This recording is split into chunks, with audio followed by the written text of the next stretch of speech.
Pratapgarh medical college का नाम सोनेलाल पटेल रखे जाने पर अपना दल के विधायक ने जो जश्न मनाया और अपना दल के लोगों ने खुशियां मनाई, लड्डू में बांटे, लेकिन दूसरी तरफ विपक्ष ने उसका पुरजोर विरोध किया और ये विरोध इस स्तर पर आया कि सामने विधायक को और क्षेत्रीय जनता भी आ गई। आज मुझे ही नहीं पूरे प्रतापगढ़ जनपद में अपना दल भाजपा सरकार के जो भी 4.5 साल के कार्यकाल रहे उसमें एक नया सबसे बड़ा तोहफा जो जुड़ा वो बोधिसत्व यशाकाई डॉक्टर सोनेलाल पटेल जी के नाम से मेडिकल कॉलेज का नामकरण इस प्रदेश के मुखिया योगी आदित्यनाथ जी ने और भारत इस देश के प्रधानमंत्री नरेंद्र मोदी जी ने जो सौगात प्रतापगढ़ को डॉक्टर सोनेलाल पटेल जी के नाम से मेडिकल कॉलेज की स्थापना को जो दिया है वो बहुत ही प्रसन्नता का विषय है।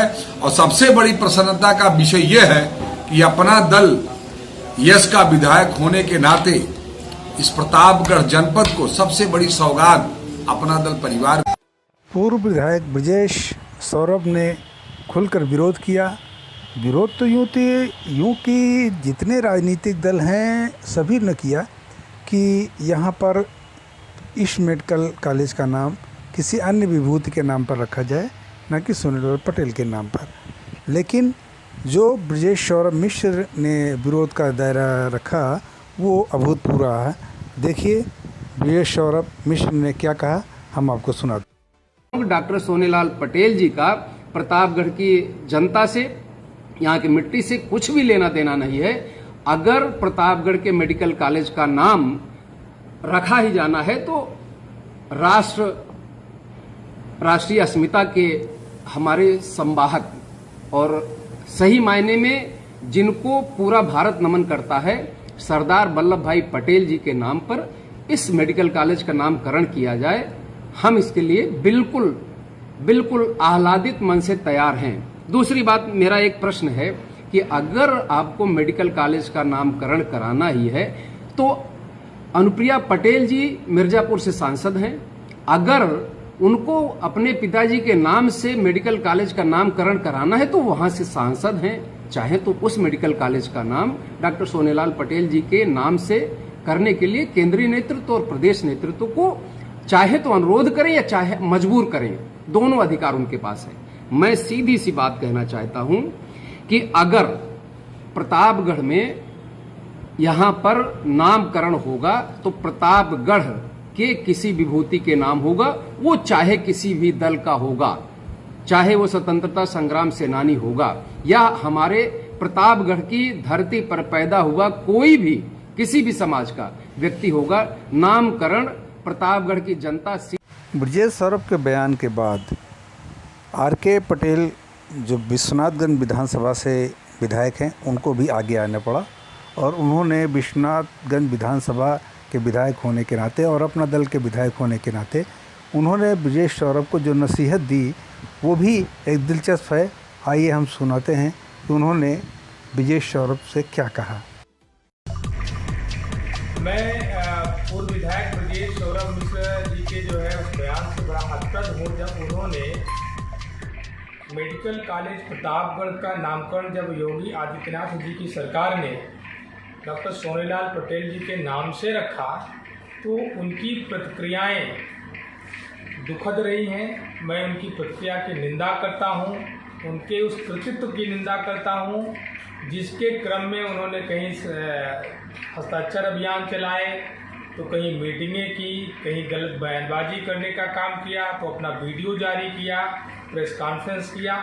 मैं आदरणीय योगी आदित्यनाथ जी से और भारतीय जनता पार्टी के प्रदेश अध्यक्ष माननीय स्वतंत्र देव जी से मैं आग्रह करूंगा कि ऐसे व्यक्तित्व का भारतीय जनता पार्टी में रहना भारतीय जनता पार्टी के लिए खतरे की घंटी है। निश्चित रूप से जो एक सामाजिक भाईचारा, सामाजिक सौहार्द जनपद प्रतापगढ़ में बना हुआ था वहाँ पर अगड़ा और पिछड़ा का भाव नहीं था, लेकिन ब्रजेश सौरभ मिश्र के इस बयान से निश्चित रूप से उसमें आग लगेगी। और मैं तो ये कहना चाहूँगा ब्रजेश मिश्र जी को भी कि अब बहुत हो चुका है, बहुत आप बयान दे चुके।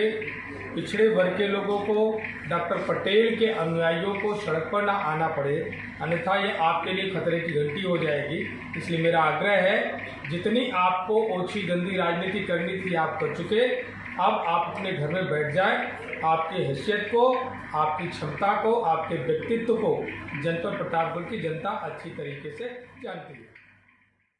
मेडिकल कॉलेज का नाम कुछ भी रखा जाए, लेकिन प्रतापगढ़ की जनता के लिए एक अभूतपूर्व सौगात है।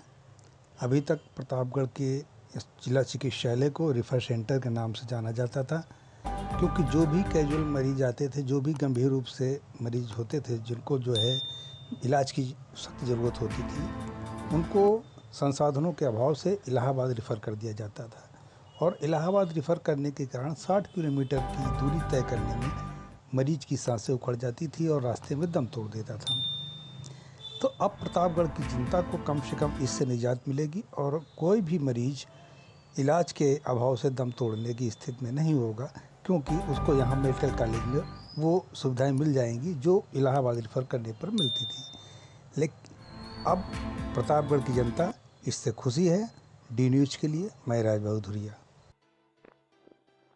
आपको मेडिकल कॉलेज से संबंधित कुछ बातें और बतानी हैं जो इस रिपोर्ट में आपको दिखाई पड़ेगी। आइए देखिए मेडिकल कॉलेज के लिए एक नई रिपोर्ट। दोस्तों, उत्तर प्रदेश में चिकित्सा स्वास्थ्य के बुनियादी ढांचे को मजबूती देने में जुटी योगी सरकार रोज नए नए आयाम लिख रही है। जमीनी स्तर पर उसने स्वास्थ्य सुविधाओं को बढ़ाने के प्रयास तेज कर दिए हैं। जुलाई माह में 9 नए मेडिकल कॉलेजेस का तोहफा जनता को देने जा रही है। यूपी के इतिहास में एक साथ इतनी बड़ी संख्या में नए मेडिकल कॉलेजेस का लोकार्पण प्रधानमंत्री नरेंद्र मोदी करेंगे। ये नए मेडिकल कॉलेजेस देवरिया, एटा, फतेहपुर, गाजीपुर, हरदोई, जौनपुर, मिर्जापुर, प्रतापगढ़ और सिद्धार्थनगर में बनकर तैयार हो चुके हैं। सीएम योगी का मानना है कि हर जिले में एक मेडिकल कॉलेज होना चाहिए। इसके लिए सरकार ने तेजी से कदम आगे बढ़ाए हैं। सबसे बड़ी आबादी वाले राज्य उत्तर प्रदेश में 2017 के पहले मात्र 12 मेडिकल कॉलेजेस ही हुआ करते थे। सत्ता संभालने के कुछ ही दिनों के बाद स्वास्थ्य विभाग की समीक्षा बैठक में उन्होंने हर जिले में मेडिकल कॉलेजेस शुरू करने का फैसला किया था। बिल्डिंग बनाने, जरूरी मशीन, डॉक्टर्स और कर्मचारियों की नियुक्ति पर अरबों रुपए खर्च होने का अनुमान था। तब योगी सरकार ने कुछ जगहों पर जिला अस्पताल को ही अपग्रेड कर मेडिकल कॉलेज बनाना तय किया। कोरोना की दूसरी लहर ये बताने के लिए काफी थी कि मेडिकल व्यवस्था फूल प्रूफ होनी चाहिए। योगी ने मेडिकल कॉलेजेस के निर्माण में तेजी लाने को कहा और अब 9 नए मेडिकल कॉलेजेस एक साथ बनकर तैयार हैं। योगी सरकार के सत्ता संभालने के बाद से प्रदेश में मेडिकल कॉलेजेस की संख्या बढ़कर 48 हो चुकी है। प्रदेश में 13 और मेडिकल कॉलेजेस के निर्माण का काम तेज गति से किया जा रहा है।